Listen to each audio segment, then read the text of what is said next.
In this tutorial, I'll show you how to watch recorded shows on Hulu, so you can enjoy your favorite programs whenever it's convenient for you. Let's get started. Hulu offers a feature called My Stuff, which allows you to save shows and episodes for easy access later.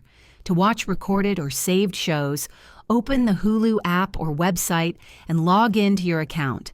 Navigate to the My Stuff section, where you'll find a list of all the shows and movies you've added.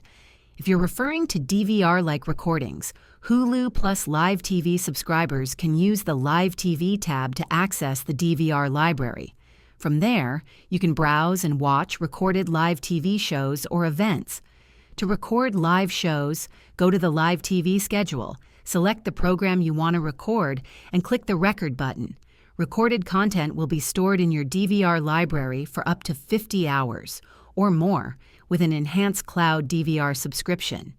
If this video helped you, please hit the like button and subscribe to this channel for more useful tutorials. Thanks for watching and enjoy watching your recorded shows on Hulu.